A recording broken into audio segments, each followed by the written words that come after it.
A millionaire ditched his son on the way to the college entrance exam hall to rush to his mistress, who said she was having a baby. It cost the teen his life in a car crash. This woman, who'd endured so much in silence, was actually a wealthy heiress hiding her true identity. She'd poured every resource into making her husband a tycoon. But he turned out to be an incredibly selfish man, with a scheming woman by his side who faked weakness to win his favor. 20 years ago, she married a man whose family was bankrupt, hiding her own powerful background from everyone. Quietly, she used her connections and money to help him climb to the top, until he became the richest person in southern province. But as his fortune grew, he started looking down on her. He called her just a stay-at-home mom and began an affair with that scheming woman. On the day their son took the college entrance exam, he promised to drive the boy there. But halfway, he got a call. His mistress said she was bleeding while pregnant. Without a second thought, he left his son stranded by the road and raced her. The son, desperate not to miss his exam, sprinted down the street and was hit by a car.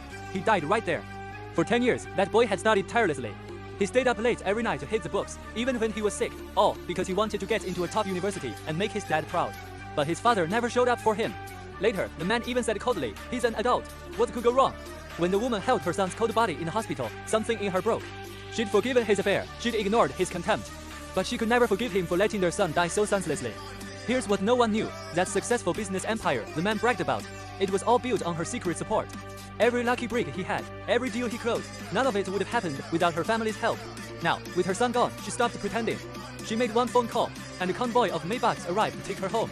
She was finally back as the true heiress she'd always been, and she was ready to get justice. Then came the Huo Group's 30th anniversary party. The man was up on stage, telling everyone he'd name his son the next heir to the company. His mistress stood beside him, pretending to look guilty. "I'm so sorry I caused trouble between you two." But just then, the woman walked in. She wore all black mourning clothes, with a white flower on her chest. In her hands, she held a box covered in black cloth. The crowd mocked her. "Look at her, so tasteless, wearing that to a party." The man yelled at her, "Where's our son? I told you to bring him." And that's when she did it.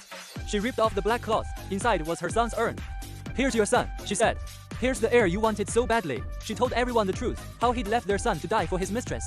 The Huo family froze. The man stared at the urn, finally realizing he'd messed with the wrong person. What happens next? Will she take down his company? Will he and his mistress pay for what they did? Like and follow to see how this story of justice unfolds.